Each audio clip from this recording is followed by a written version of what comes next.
Homilía para el segundo domingo de Epifanía. La epístola está tomada del apóstol San Pablo a los romanos. Hermanos, todos tenemos dones diferentes según la gracia que nos ha sido dada.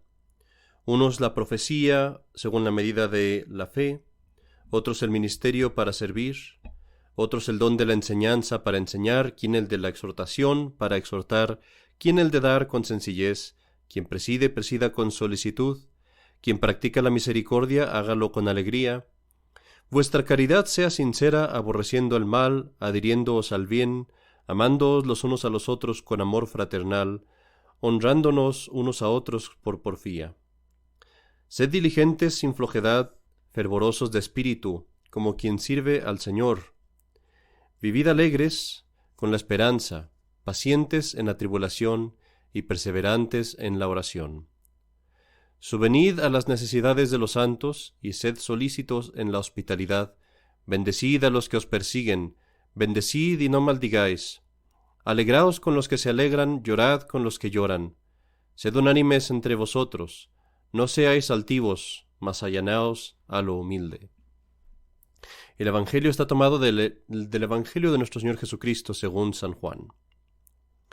En aquel tiempo hubo una boda en Caná de Galilea, y estaba allí la madre de Jesús. Fue invitado también Jesús con sus discípulos a la boda, y no tenían vino, porque el vino de la boda se había acabado. En esto dijo a Jesús su madre: «No tienen vino». Díjole Jesús: «Mujer, ¿qué nos va a mí y a ti? Aún no es llegada mi hora». Dijo la madre a los servidores: «Haced lo que él os diga». Había allí 6 tinajas de piedra para las purificaciones de los judíos, en cada una de las cuales cabían 2 o 3 metretas. Díjoles Jesús: «Llenad de agua las tinajas», y las llenaron hasta el borde. Él les dijo: «Sacad ahora y llevad al maestresala». Y se lo llevaron. Luego que el maestresala probó el agua convertida en vino, él no sabía de dónde venía, pero lo sabían los servidores que habían sacado el agua. Llamó al novio y le dijo: «Todos sirven primero el vino nuevo, y cuando están ya bebidos, el peor. Pero tú has guardado hasta ahora el vino mejor». Este fue el primer milagro que hizo Jesús en Caná de Galilea, manifestando su gloria, y creyeron en él sus discípulos. En el nombre del Padre, y del Hijo, y del Espíritu Santo. Amén. Mis queridos hermanos, el día de hoy quiero hablarles de 2 cosas. Una es, primero, de la intercesión de la Virgen María por nuestras almas, que es lo que leemos en el Evangelio. Y lo segundo, o más bien lo que quiero hablar, que es secundario, vendría siendo lo que nos comenta el apóstol San Pablo en la epístola. La epístola que leemos hoy es un programa social, digámoslo así, un programa de cómo debemos de ser en nuestra familia, de cómo debemos de ser en nuestro trabajo y en la parroquia, en nuestro grupo pues de hermanos espirituales que somos hermanos en la fe. Empecemos pues por ver lo que nos dice San Pablo. Empieza por decirnos todos estos dones que la gente recibe, todos los dones que Dios nos da. Y lo que dice básicamente es: aquel don que has recibido, ponlo en ejercicio, ponlo en acto, ejecútalo delante de los demás para su beneficio de ellos y para la mayor gloria de Dios. Y así dice, por ejemplo, si has recibido el don de profecía, entonces úsalo según la fe. Si has recibido el don de servir, entonces hazlo, sirve a los demás. Si has recibido el don de enseñar, enseña.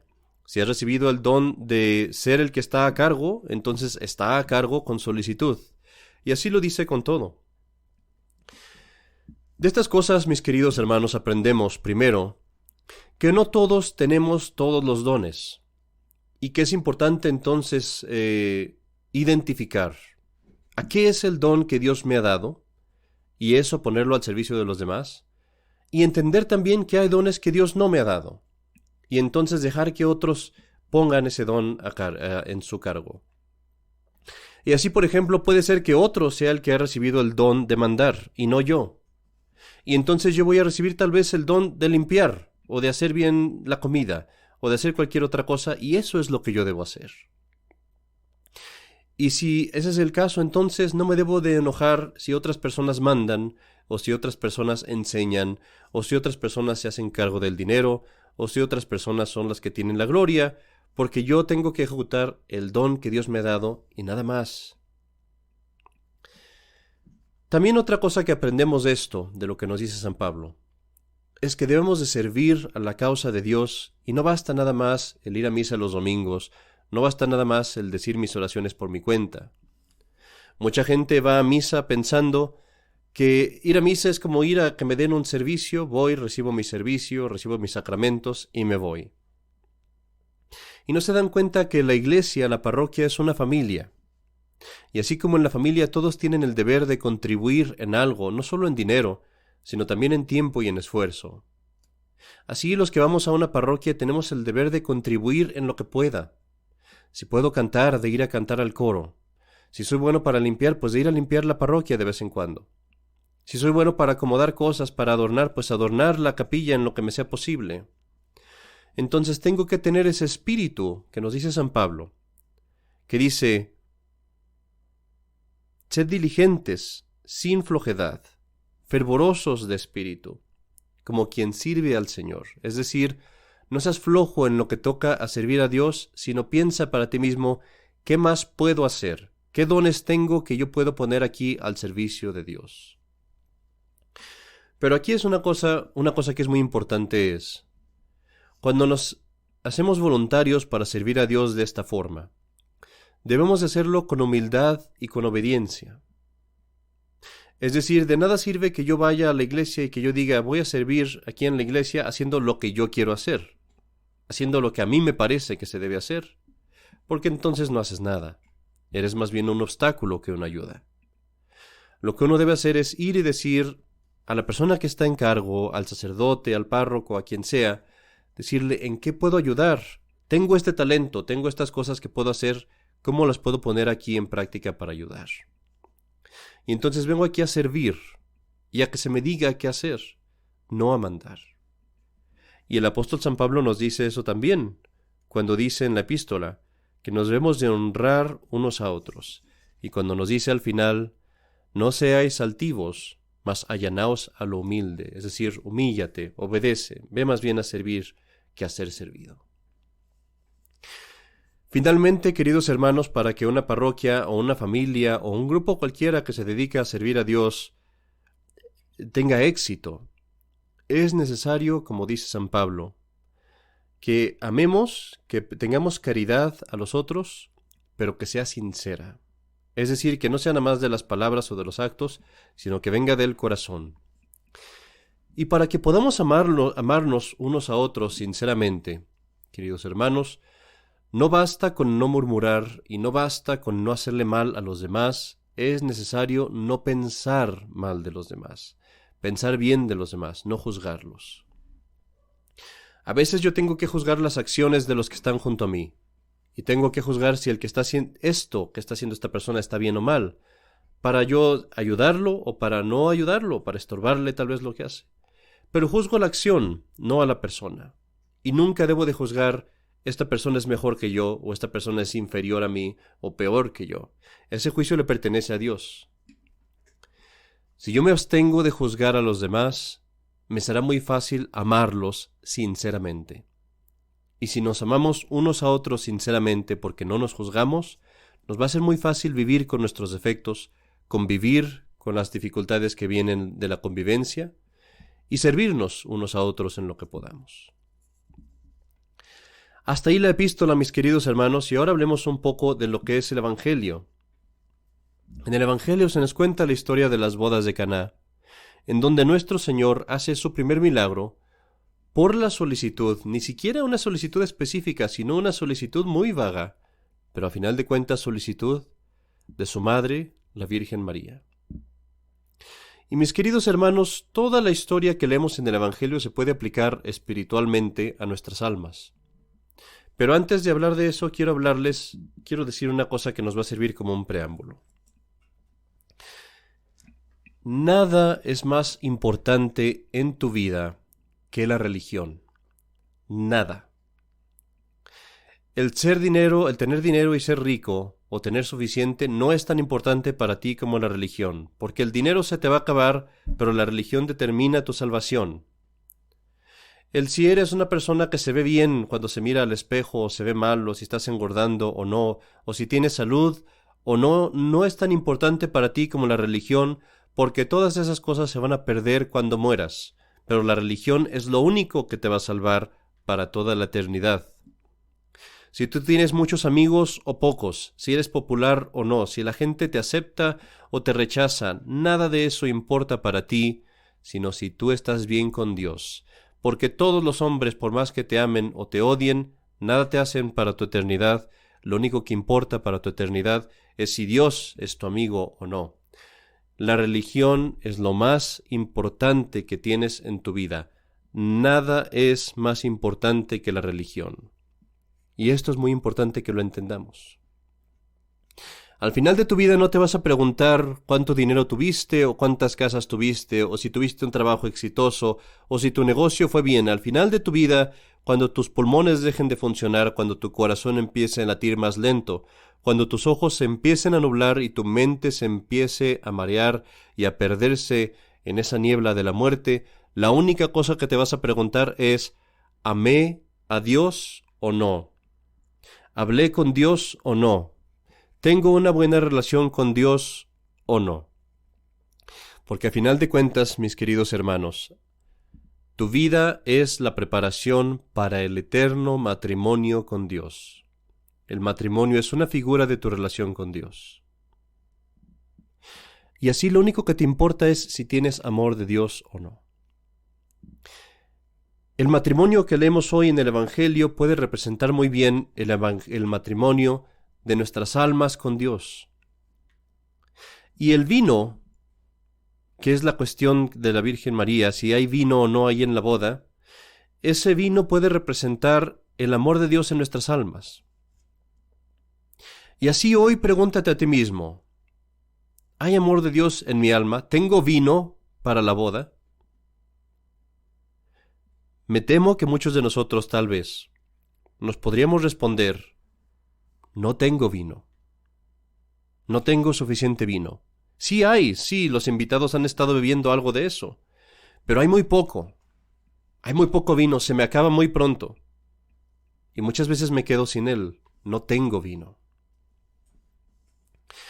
Y fíjate aquí, querido hermano, cómo es la intervención de la Virgen María y cuánto te ama y cuánto debes de confiar en su amor y cuánto te interesa ser amigo de ella y un amante hijo de ella. Porque antes de que tú te dieras cuenta que te faltaba vino, ella ya lo había visto, así como en el Evangelio. El maestresala todavía no se daba cuenta que se acababa el vino. Antes de que se diera cuenta el hombre que estaba a cargo, la Virgen María ya se había dado cuenta. Y así pasa con nosotros. Yo no me doy cuenta que me falta el amor de Dios y nunca me he preocupado por eso, ni siquiera me lo he preguntado. La Virgen María sí se había dado cuenta ya desde antes. Y ella estaba más preocupada que yo. A ella le interesa la salvación de mi alma más que a mí. Ella me ama a mí más de lo que yo me amo a mí mismo. Y por eso qué importante es que recurra a ella, que le pida a ella, que acuda a ella para mi salvación. Y yo pienso pues que así como en aquel entonces, así la Virgen María torna a su Hijo el día de hoy, mirando a nuestras almas, a mi alma tal vez, y dice: no tiene vino, no tiene vino. ¿Cómo se va a salvar si no tiene amor de Dios? Y hermanos, temamos, quizá nuestro Señor le dice a ella lo que dijo allí en las bodas: ¿qué nos va a ti y a mí, mujer? ¿Qué nos va a ti y a mí? ¿Cuántas veces he acudido yo con esta alma en los sermones a darle consejos y no me escucha? ¿Cuántas veces le he dado consejos en el confesionario y no lo hace? ¿Cuántas veces le he dado inspiraciones día tras día? Tal vez a través de su madre, a través de su padre, a través de sus hermanos, de sus hijos, y no los escucha, está sordo, me rechaza. ¿Cuántas veces le he perdonado sus pecados y vuelve a los mismos? ¿Cuántas veces le he dado gracia y me escupe en la cara? ¿Cuántas veces me ha traicionado y me ha crucificado de nuevo?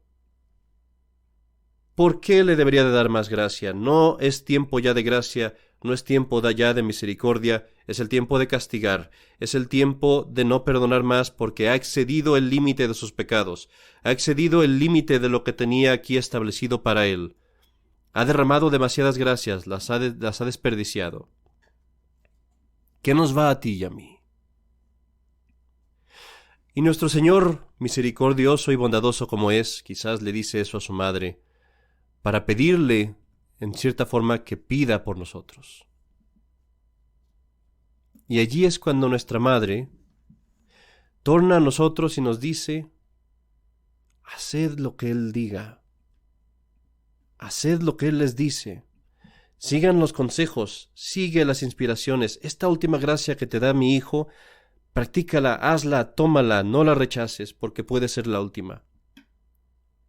Haced lo que Él dice, y yo te prometo que te conseguiré la gracia de mi hijo, para que vuelvas al buen camino. Y en ese momento nuestro Señor, a través de las peticiones de su madre, nos vuelve a dar gracia, y hace el milagro de cambiar nuestra nada, nuestro vacío, lo que no sirve para nada, el agua que no tiene sabor, que no tiene fortaleza, en vino de amor de Dios.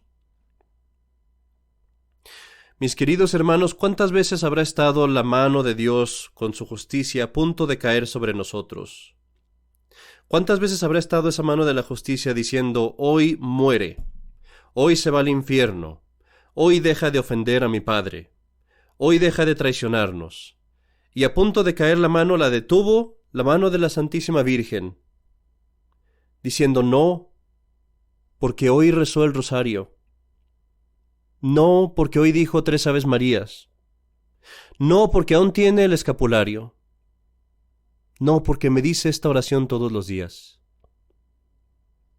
Y allí está la mano de la Virgen, deteniendo la mano pesadísima de la justicia de Dios, intercediendo por nosotros otra vez.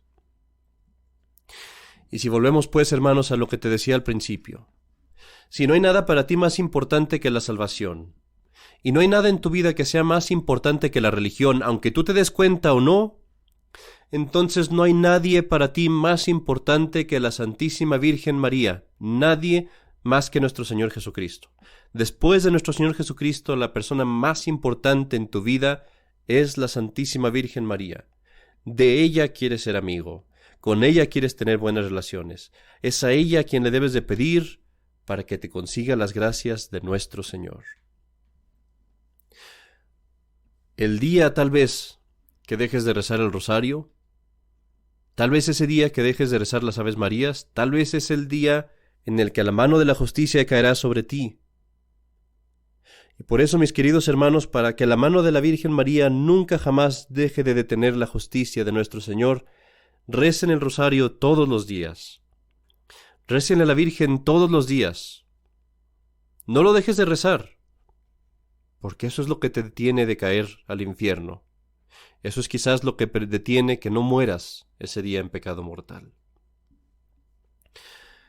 El día de hoy, pues, mis queridos hermanos, pidámosle a Dios la gracia de perseverar y crecer en la devoción a la Santísima Virgen María y particularmente en la devoción al Santísimo Rosario, para que a nosotros, al final de nuestra vida, tal vez llegue nuestro ángel de la guarda y nos diga, al principio, tú no tenías vino, y el vino que tenías era muy malo, pero ahora al final de tu vida, gracias a la intercesión de la Virgen María, tu alma está llena de amor de Dios y tú puedes entrar también al cielo.